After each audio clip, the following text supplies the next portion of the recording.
Ladies and gentlemen, boys and girls, good morning and welcome to Mad Monster Expo 2022 and our first panel of the day, Killer Clowns from Outer Space. Please welcome our special guests, the Kyoto brothers, Steven, Charlie, and Ed, Grant Kramer, Susan Schneider, Harad Glenn, and Mike Martinez.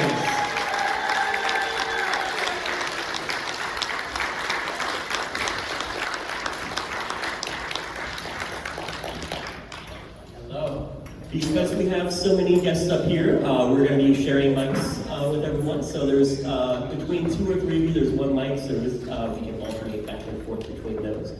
But thank you all so much for joining us here this weekend and for taking part in this. It's really exciting because there's actually been quite a bit of Killer Clowns news as of late with the Horror Nights announcements for Florida and for Hollywood, and then with the video game trailer launch announcement a couple days ago. Let's jump right in with well, first of all, what was the idea? What was the genesis of the idea for Killer Clowns from Outer Space? And then for Grant and Suzanne and Mike and Rod, how you all became involved with the project. Well, I was sitting around one day trying to imagine the most frightening image I could think of. And for me personally, it was driving down a lonely mountain road and having a car pass me and having a clown inside. And a clown being where he shouldn't be was really frightening to me.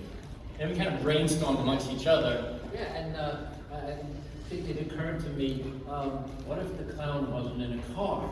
That he would be floating. And if he was floating, he must be from outer space. But then, you know, what are they doing here? So obviously clowns from outer space are here to kill you. Holy shit, killer clowns from outer space. And the difficult part is they had to somehow figure out how to get the warden of the insane asylum to let them out to make the movie. So fun and off the wall that, you know, it was one of those things you went, wow, that could be something, right? It was just so completely different than anything I think probably either one of us had ever read before. And then it began kind of a long, extensive casting process of meeting the Kyoto brothers and going back in and again and again, and they were kind of mixing and matching us with each other. So We locked onto you pretty quickly. did I get it, or did you kind of keep that from me? I can't remember. You know what I do remember, because I do think somewhere during the casting process they let me know that I was going to be playing Mike. And then I was just kind of helping to read and find the rest, right? But at the beginning, there was a few times maybe that we were mixing and matching, and it was fun. We go to a room, and they put us in different, together in different combinations, and we would act out the scenes and fall on the floor and scream and yell that the clowns are coming. Yeah, and so I don't remember falling on the floor, but... well, I mean, it was kind of like, the clowns. We had our Mike Tobacco, and now we were looking for our Debbie, and we were looking for a brunette. And so, my agent was insanely passionate about the Kyoto brothers and the work that they've done. She said they are the most talented special effects people I have ever seen. And they've written a script, and it is going to be a cult classic, and you have to go and read for it. She should have told me. So, I mean, this is what she told me. And What did she know? Yeah, what did she know? Sarah Shadid. And so I said, okay, so I read it, and it was just, well, first, Pee-wee had just really come out, and Large Marge was a sensation, right? In case you don't know, they created Large Marge. They created Large Marge. And so I went in, and it was just a really funny script, and they were really fun to work with. It was really fun to be directed by Steve. And I got it. And it was really fun. We shot in Santa Cruz, and it's become like a family. Well, it was really good. We met Suzanne. We just didn't want a typical blonde ingenue. We wanted somebody who was smart. It kind of balanced Mike's coolness and suave kind of personality. And then we had the brains of the outfit, which was Debbie, who flies the film. You've got to be kidding about that, right? Which was the best part, because Debbie was a paleontologist. That's why she wore the dinosaur earrings. She was really smart, and he wore the tight pants, right? So it was awesome to get to play the opposite of what you normally play in these kind of movies back then. objectified. Debbie got the great line. She goes, "No one's gonna put me in a balloon again." You just don't get scripts like that. You just don't. You don't. You don't get lines like that. My character, I knew I had to kind of live up to something too, because they tell me that Mike Tobacco, which, you know, everybody always reminds me is, you know, one of the great character names ever. But he wasn't just something they made up. He was their buddy they grew up with, and that was always kind of the troublemaker or something, right? He hung out with the real Terenzi brothers. He was a Terenzi brother. Yeah, Mike Tobacco was really cool. He actually had a bottle of champagne with glass goblets in his glove compartment to woo the women in the 70s. It was really suave, cool, and really clever and funny. So, I mean, Grant kind of epitomized Mike Tobacco in my mind. Well, in other words, he thought he was really cool, right? So. And good looking. Cool. And then also, Mike and Rod, can you talk about how you became involved with the movie? Well, I actually was a local Santa Cruz kid. I grew up in the forest. I went to Santa Cruz High School, so I was a local, and I showed up in this art car, which is a painted VW Bug, and I showed up for just to audition for an extra, and I was going to probably be in a crowd scene or whatever, and somehow they saw I was tall, I was strong, I was on the basketball team in college, and they asked me if I could wear the clown suit, and I tried it on and did a couple things, and then later they asked me to stay after and walk like I was drunk. I think they wanted me to kill somebody in costume, and then they said, "Can you work for the next 2 weeks?" I said, "Sure, you're hired." And The criteria at the time was, are you either tall, very tall, or very short? And it turned out to be one of the best 2 weeks of my life, and it's keeps giving, and I'm so tickled just to be part of this thing, and I always tell people I just think the movie is so creative, and that's why it has so many legs, because it's amazing in so many levels for creative ways. Well, I was already a local stunt guy in the Bay Area. And when we got contacted from the Kyotos, the stunt coordinator and I went down to the studio, and then they put me in the costume just to see what could be done in the costumes. And I put the suit on, and at the time it hadn't been painted, it was just white. And I just went through some movements. Look, can you look like Rambo, you know, and things like that.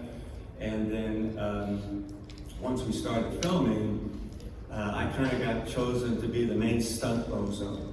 And so that's how I ended up doing a lot of the physical stuff. So Herod did a lot of the performance stuff, and then sometimes we would have to switch.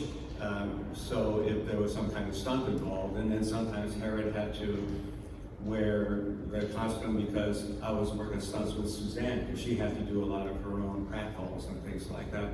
Plus I doubled one of the, Michael Siegel, one of the Terenzi brothers, driving the ice cream truck during the chases and things like that. So that's how I got involved, and I'm still involved.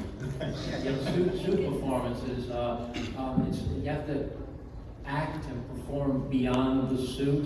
It's difficult to breathe, it's almost impossible to see, so it's a very difficult thing. So we have to assess if someone is strong enough to be able to do that. And Mike and Harry were, exceptional in that, because we've worked with people who complain. You have to get them out of the suit every 10 minutes, every 15 minutes. I can't breathe, oh, I'm getting sick, I'm getting nauseous. So it was a pleasure working with these guys.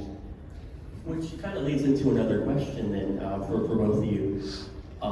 As working in those suits and in that makeup, first of all, how long did it take to get into the suits and into the makeup each day on set? And how do you emote and bring out, because each of those clowns bring their own unique personalities and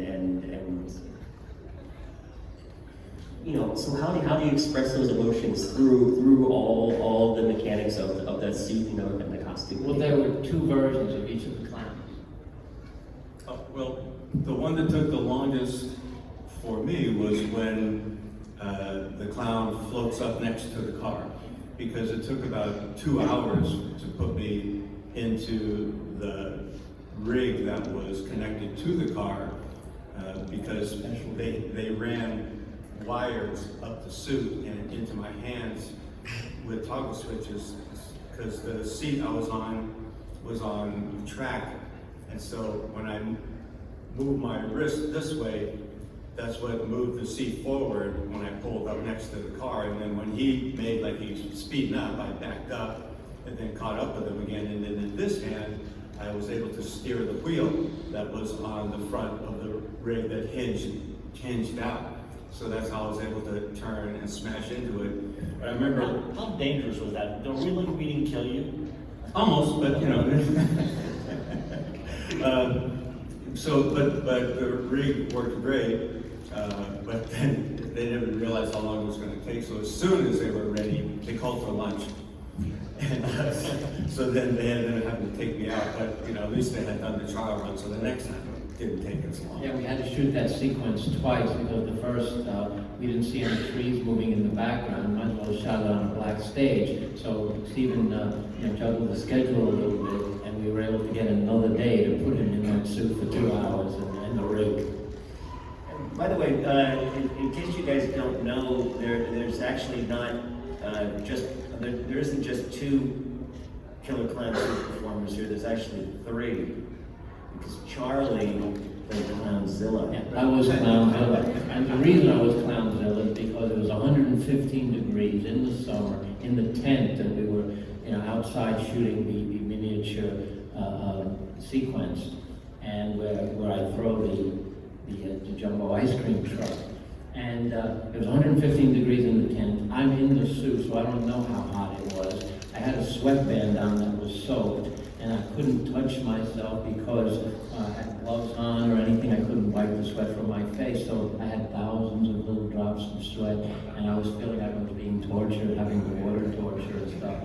But I didn't want to put anyone else in that, because they would have been screaming, "Get me out of the suit." Plus, I was on a 6-foot platform with clown shoes with stairs that I couldn't see because I couldn't look down to the clown belly, and my face was back in the mask. And to have a form of fall would have been disastrous. So I did that myself, and it took about 2 or 3 takes, right? Stephen had a pretty clear image in his mind, so he always kind of encouraged me. I would say that the biggest thing that Stephen encouraged me to do was just don't worry about kind of being too real. This guy is, he's kind of, he's very emotional. He gets very hyper about things. So he would always just kind of push me to go a little bit further and a little bit further. And, at the time I was in kind of a lot of acting classes that were teaching you to be very method and real. And so but I just kind of, so I was nervous about doing that, but I just trusted Stephen and the brothers that they had put so much, they had such a clear creative vision of what they wanted from the project, and just went with it. And you know, even though sometimes I felt like I was kind of going out there a little bit into you know, that land of not being 100% real, when I saw it, he was right. It all worked perfectly for the movie and the flavor of it, when we're trying to, you know, and what we were trying to accomplish. So, Stephen had a lot to do with what my performance and everything, I think. So I think that Steve and Charlie and Ed, because they all kind of gave us like help and kind of helped us create our characters. They all gave us little pieces, but Steve kind of let us explore and see what we brought first. He was very open to seeing what we had to offer, and then he kind of helped mold it a little bit. And I think that Grant and I had a certain chemistry, and that worked really well just for the movie and the characters. And then John and I and Grant had a very interesting energy between us, even off set. And so it just all kind of came together. And in terms of, you know, seeing the sets, they were just so unusual and out there that it wasn't that hard to feel that and experience it. Be like little kids in a way, Yeah, right? yeah, and the clowns were scary, right? And it's so surreal, right? To have clowns deliver pizza and stuff like that, right? You know, or clowns hop out of your hamper. Those hurt. Their teeth really hurt. So I mean, it was pretty easy to get scared, I thought. And by the way, Stephen was really great. We were fortunate enough to be able to kind of go up to Santa Cruz and be together for a week and kind of get to know each other and have rehearsals and so as we gained kind of confidence in the process and the character and understanding what Stephen wanted, we started coming up to him and saying, hey, what if I said this instead of that? And Stephen was always, or usually, I think, pretty receptive to going, that as long as it wasn't changing the overall, what he wanted out of the scene, he let us kind of adapt certain lines to make them, feel more comfortable to us. And if we came up with a good joke, he'd let us throw it in. And so it was very collaborative. Well, thanks. Thanks for that. I really appreciate that. It was really, I hadn't really directed live actors before this very much. I was usually doing stop motion and puppets, so these are my puppets. But the key thing was they were hard for their personalities. They were basic personalities that were right there from the beginning. They embodied, their personas embodied the characters. And the only thing I really stressed was just to make it as real as they could. Don't play the joke. Play it as if it's a real deadly circumstance, that it wasn't a clown. And I think that the contrast between the absurdity of the situation and the realistic way they portrayed it is what I think really brings out the comedy. And they did it beautifully. They played it as real as they could with the stupid premise of killer clowns. Well, and you know what else really helped? Because I had a lot of different things with the clowns. You guys brought me in early, you explained to me everything, you explained how it worked. So you made me feel really comfortable, and then you still surprised me. The difficulty was some of the things we were asking them to do was so absurd and silly that they were going, how can I be scared of this? Because you want to laugh at first. You have to get that out first and get into the moment. We wanted to stress that everybody, that Mike and Debbie realized the threat and then trying to warn people and save the world. The Terenzi brothers we put in there are the guys that were out of it completely. All they wanted to do was score with some girls. Yeah, they were French brothers were in a different movie. Yeah. So sort of like the Marx Brothers, there's the movie, and then there's the Frenzy brothers. They were our comedy relief. And by the way, I still feel we were incredibly lucky, just like getting Mike and Herod and great people in the suits and things like that. But it's still my personal favorite line in the entire movie is just the local extra that says, that plays the security guard and says, "What are you gonna do with those pies, boys?" I mean, so, Yeah. and what are you gonna do? Knock my block off? Like, so we had some. I still think that we just got very fortunate. It was really fortunate. There were some prop lines in there too of the guys in the jail cell. When they put the clown in there, we had the two punkers in there, and that was the scene. It was just written that way, that they looked up at the clown. And then he said, "What are you in for?" He asked me, and I said, "That's a great line." It's like my favorite line is just Grant's, after Mike and Dave crash the car into the wall, the clown jumps up. He goes, "I'm sorry, I freaked out a little bit." You know, I gotta remember that one. there are people that say that, you know, that the lines of dialogue, the script is stupid, that the lines are stupid. But, you know, we had a cocoon room. They just rescued Debbie from a balloon. And there's cocoons filling the place and balloons filling the place. And because they're trying to leave, Dave Allen Nelson, Officer Dave, says, "We can't go now. There might be still people alive in these balloons." And he delivered it with such emphasis and caring. It's not a stupid line. It was perfectly appropriate for the situation. Well, you know, the funny thing is, you know, the first time I went to a convention, I had to kind of refresh myself of, you know, what some of the lines were, because I needed to write down for the autographs and things, the lines, right? And so I went online and I said, you know, best lines from Killer Klowns from Outer Space, and there was literally about 150 of them. And you know, if you go to most movies and you type that in, you're gonna see like maybe 2. So that's a big compliment to the brothers that they, you know, so many of those lines, they knew what they were doing, in other words. You know what I mean? So it's about things fitting. And who knew that even, like everybody, most people's favorite line of mine, I think, is just repeating another door over and over and over again. I mean, how many people have walked up and said, you know, that's my favorite part of the movie, another door, another door. And no, it's just a simple line, but in the context of the movie, and being chased by clowns, and you're kind of trying to get through a door, and it's a Russian doll that just never ends, right? It just ended up being perfect. So, so even though some people might think it's stupid, haters gonna hate. They just don't get it. Now, for Grant and Susan and Eric and Mike, you know, the sets that you guys created for these films, especially the spaceship sets, as actors, what was that like performing on those sets?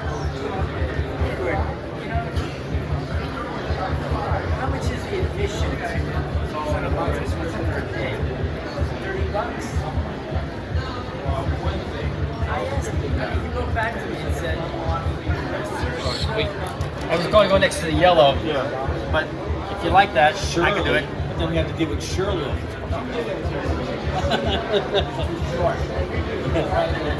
No, put her in tiny. I don't, Suzanne does. No worries. What? You got that one?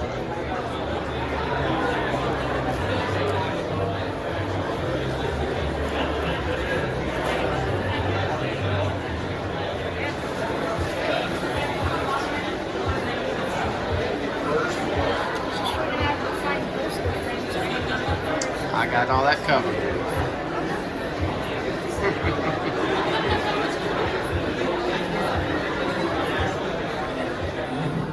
And I'm sitting here and I'm watching the red stuff come up through the straw, and I'm like, what the fuck am I doing? And I thought it was really getting weird at that point. And the other experience for me, the sets were amazing, and they had moving parts too. And being in costume and having to go through that carnival of moving parts, it was really difficult not to fall down while you're trying to run through that thing. That was a great scene. But the highlight for me was doing the elevator scene with the popcorn gun, and they glued the back of my head on with airplane glue, and I'm pretty sensitive to drugs and stuff, and I got high as a kite, and Steven's like, action, and I come out the elevator with the popcorn gun, and and I'm really kind of dizzy, and then the eye motors, and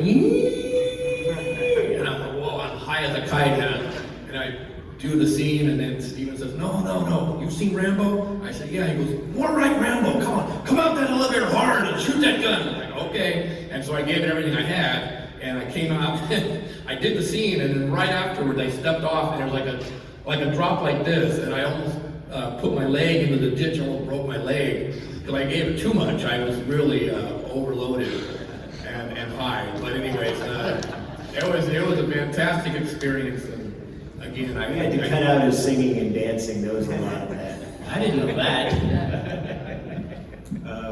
Well, the same for me when running through the moving sets, because our vision was limited, and you see an opening here, not knowing that the thing was going to come this way and then get in front of you again. So many times you'd end up banging your head on the set, and obviously it didn't hurt because it was all padded, but okay, back to one. But the one that was hardest for me was when Grant and Suzanne are escaping the spaceship in the beginning, and they're in the SUV, and I was the one who jumped in front, got hit by the SUV, and ended up on the roof of the car.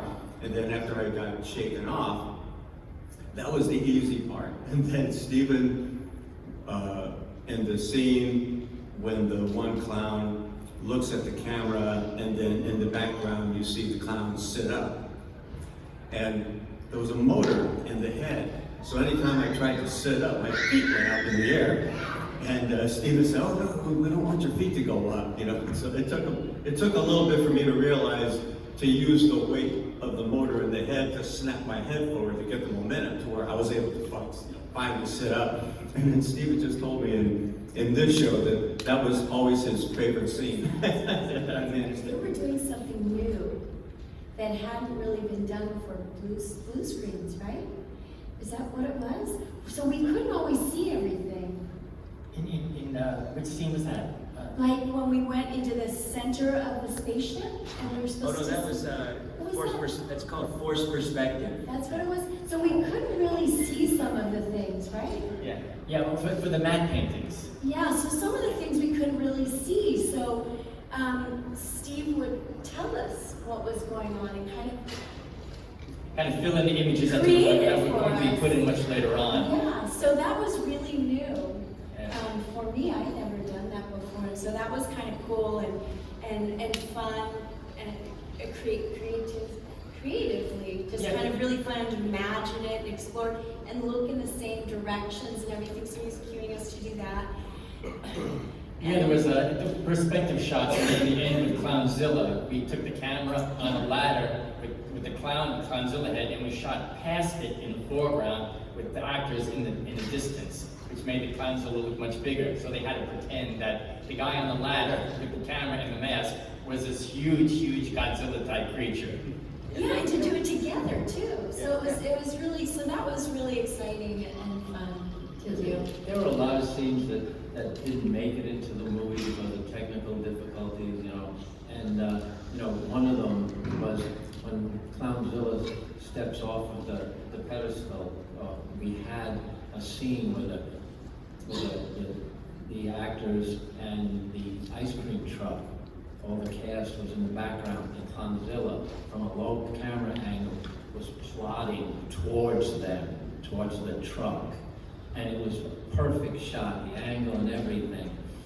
But I asked Gene Warren, who did our special effects, I'm not going to blame him, but he said, your hands are not going to be in the shot. So I didn't put the gloves on. I took the gloves off. And as I was walking, I'm walking with a stride. When the dailies came back, because we were shooting film in those days, without a video assist. Had we had a video assist, we would have seen that you see my little human hand in the shot. And I have that outtake, we have all the outtakes, and it just breaks my heart. It was a beautiful scene.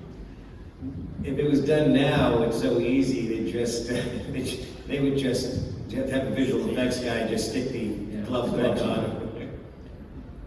Now, later on today, and also tomorrow as well too, we have a photo op with you all. And Mike and will be in costume. And it's actually on a practical set as well too. And can you talk about what that was like to get back into those costumes again, you know, going on 35 years later? It's funny, I remember how to walk in it. Because the hard part in the suits was walking in it. Aside from, you know, the restricted breathing and being able to see, things like that. But it was kind of like I had already worn the scene just a few months ago instead of, you know, 30 years. But when they first asked, hey, you want to do the costume thing, I thought, yeah, that's going to be a lot of fun, you know. Yeah. No, the clown shoes are the biggest difficulty, I think. Pardon me? The clown shoes are the most difficult to negotiate with because it's like walking in flippers. Yeah, that was the hard part. Anytime we had to run, there was a lot of the extra clowns who would be running along and they weren't picking their feet up enough, and next thing you know, the toe is touching the ground, the shoes would fold over and they would end up doing a face plant. You know, the extras were doing more falling than I did in the show. I'm going to open up to you guys in just a moment here, but before we do, you know, next year, of course, is the 35th anniversary of the film, and like we mentioned at the beginning of the panel, you know, they just announced a couple days ago the video game, and can you talk a little bit about your involvement with that and how that came to be, and what you can say about what we can expect from it as well too. What's really amazing after 35 years that they founded the IP, Killer Klowns is a viable concept to do a game on. And it's really because of the fans, because of you guys, the fact that you've been so faithfully watching this and buying merchandising, I think kind of convinced them that this is something to invest time into. Yeah, and just the love for the movie. Randy Greenback, the director of the video game, just loves the movie, and he had this opportunity to acquire the license from MGM and partner with TerraVision and Good Shepherd. And we played it a few months ago in kind of rough form, and it's we think you guys are gonna like it. It's a blast. It's you can be townspeople or you can be clowns, and it's got the full complement of weapons you see in the movie and then some. They've taken it to new levels. You know, things that just imagine. You know, it's great. We were there just to make sure that everything was on model. You know, and you know, give them a little tweak that, hey, a clown wouldn't do that. This is how a clown kills somebody. They wanted to duplicate the original movie as closely as they could. The ambiance, the feel, the comedy, but they added this gameplay to it that was kind of new and unique to us, so it's a really interesting combination. Yeah, everything arrives at its own time. We spent 30 years pitching Killer Klowns sequels and TV series and all kinds of things. Video games, we wanted to pitch. We said it would be a perfect video game 20 years ago, 25 years ago. But everything happens in its own time. It couldn't be a better time to have a video game because video technology is unbelievable. The success of series, you know, television, Stranger Things and stuff like that is perfect for what we want to do. So the timing is right. We couldn't be happier. Yeah, absolutely. I mean, think about it. If they did a game in the 80s, it would have been so cheap and cheesy compared to what we can do now. There's VR coming up. Who knows? Anything could happen with Killer Klowns. Yeah, I mean, again, and the true lovers of the movie, you know, like TerraVision, they went through the movie frame by frame. So, you know, when you go into the power chamber in the game, it looks like the power chamber in the movie, Big Top Burger. It's all there. It's you walk around pressing code, and you go inside the spaceship. Yeah, and now it's going to be a universal Halloween haunt in Hollywood, and the merchandising is through the roof. This Halloween is going to be an amazing clown Halloween. Now, I remember a few years ago as well too, Killer Klowns was prominently featured at Horror Nights at Universal Orlando as well. And so in regards to those attractions, to being part of Horror Nights, both then and then now, how much involvement do you all have in that, and input do you have on the look and the design for it? Absolutely nothing. Yeah. It's interesting. I guess, you know, they might think if they contacted us, we're going to hit them with a bill for our participation. The fact is that's not true. We'd be more than happy to guide them. Art director there. Orlando, Mike Aiello, who runs the Haunster, did. He brought us down for the scare zone, and we were blown away by it. And then he teased us that they were going to do a house the following year, and they did. They did give us the courtesy of like a 3D walkthrough of a virtual environment, and it just blew us away even in that virtual world. And we gave them a couple little notes. Hey, when you go into the cocoon room, you got big cocoons, but just throw a little one in there because Pooh Bear's in there too. So little things like that. So, but then Hollywood, not crickets, and then they brought us to opening night, and we walked through that maze, that house, and we were blown away because it was like walking through the movie. So, that's coming back this year, so we're excited to see if they come up with At it. a glacial pace, anything, it takes forever and ever. We've been pitching a show since the day we made the film, a sequel to it, and it's just been, with all that justification, it just hasn't happened yet. Yeah, we've had some close calls. There was a package that we had with Grant a few years ago that got closed, but at the end it just didn't work out. The deal points weren't quite right. So, like Charlie said, everything has a time and place, and maybe we're approaching that. With the video game, all the merchandising, Spirit Halloween, Trick or Treat, they're killing it. It's amazing stuff. So who knows? Our plans, we're going to revisit each of the characters in 3 separate sequels. We're going to do one with Grant, one with Suzanne, and one with the Terenzi brothers. Well, wouldn't they, aren't their faces melted? Well, we would have to maybe show a flashback how they minimize the damage of the, and don't forget, the poor security guard got hit with 100 pies. They only got one. It's a clown universe, we can make anything happen because they're clowns, that's why. The best solution is not to even start to explain it. I agree, don't even try to explain it. It's a subtle scar somewhere. Hey everybody, hope you're doing good. My favorite part of the movie is when the clowns actually talk and speak English. I think one of them said like balloon dog, and another one said put up your dukes. What was the decision process like deciding whether to have the clowns talk or stay silent the whole time? We didn't know if we wanted to make the clowns speak, did we? There were too many empty moments in editorial. Some We noticed localization. there was nothing happening. The clowns, as visually interesting as they were, we needed some other kind of support, so the audio came in there. I think when those 2 cute girls walked into the drugstore, I think the clown says, "Good body." Yeah, so we've got some friends of ours, Chuck Serino and Dave Nichols. We've got really talented guys we work with. We set them off, and they created the clown dialect, and Dave did all the voices, and then Chuck just with his audio magic, just modulated them and harmonized and just made them the clown sounds. And it's actually one of the highlights of the movie, what fans really like about it. Yeah, the clown laughs we had to make otherworldly, and Chuck and Dave did a great job on that. Hey guys, love the movie, perfect midnight movie, just absolutely adore it. My question for you is, you talked earlier about the possibility for sequels or sequel, and I was wondering if in any treatment for the sequel, you had considered going to the Clown Planet. Do you want to talk about the whole thing? Well, actually, Charlie started talking about it. We want to do a trilogy in 4 parts. The original is like the prequel, and then we wanted to follow the characters. So we'd have like the first part of the trilogy would be new ingenue, new young people who they hand off. They meet the clowns, and they have to convince another town that they're being invaded by clowns. And then there's a secret stranger out there living in a van by the river, and it's Mike Tobacco.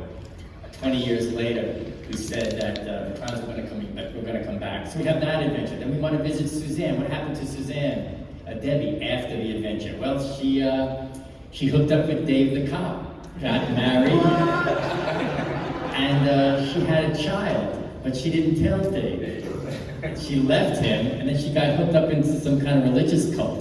And she has some scars from the pies. And then the last episode was going to be Dave the cop, who played the game. He was a cop, then he was a sheriff, then he became a mayor, then he became governor, and then the president of the United States. And he has the secret of the clowns. And then there's the big adventure where he joins forces with Mike, Debbie, and the president of the United States, and they attack the clowns on their home planet. Now, what planet do you think they come from? Jupiter, with the big red spot, like the big nose. Well, actually, it's really Io, the moon, is their planet, and then the circle, the tornado, the red circle on Jupiter, that's where their clown god lives. And that's where the final episode takes place. So we haven't thought about this at all for 35 years. I'm telling you, it's great. It is a great story with great characters reprising their roles like 25 years later. It will be great. We had one with the Torrenti brothers after their encounter with the female clowns. One of the Torrenti brothers is pregnant. And they're multi-billionaires. They made a killing in the .com business. And there was another episode, if you pick it up right after the clown ship exploded, debris starts falling, and an egg falls into the mud. And then a traveling troupe of homeless carnies pick it up, and a clown is born. And they raise this clown as their own. So now you've got this killer clown baby growing up with humans, and then when the clowns Come back for revenge.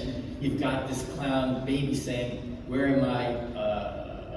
Conflicted. He's conflicted. Do I fight for the humans, my parents, or do I fight for my species? So it's like a clown human trauma. And that's the stuff you can explore in a 4 or 5 season series. You can explore that. You can't do that in one movie. You can't wait, all that time to do 2 years to do a sequel, hoping that you'll get financing for a sequel. Amazon, are you listening?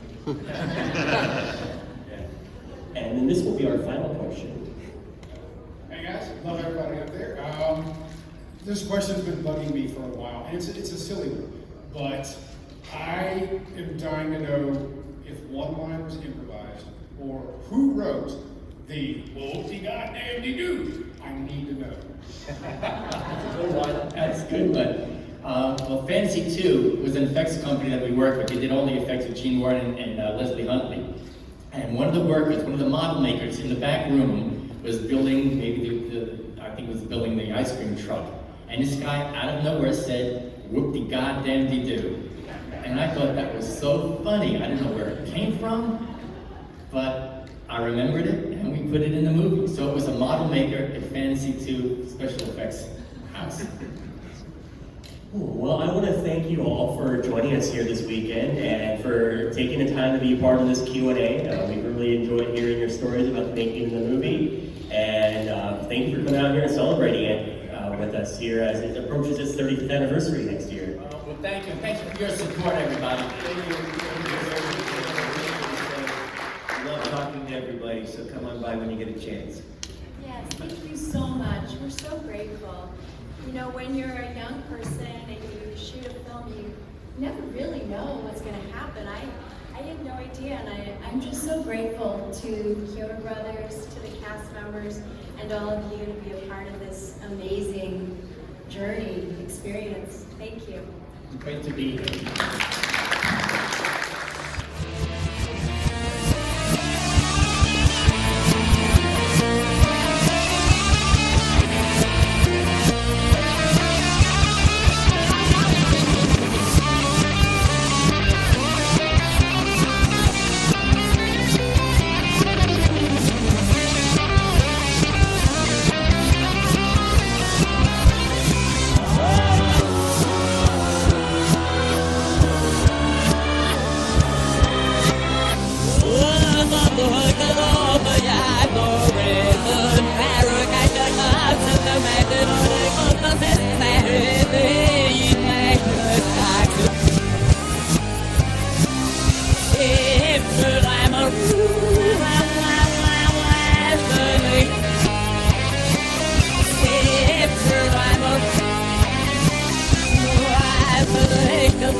Yeah.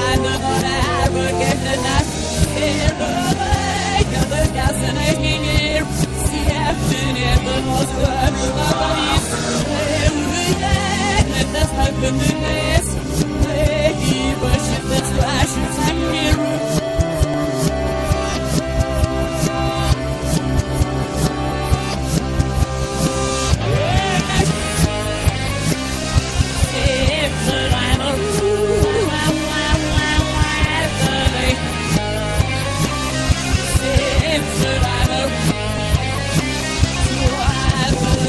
Must gather, but then I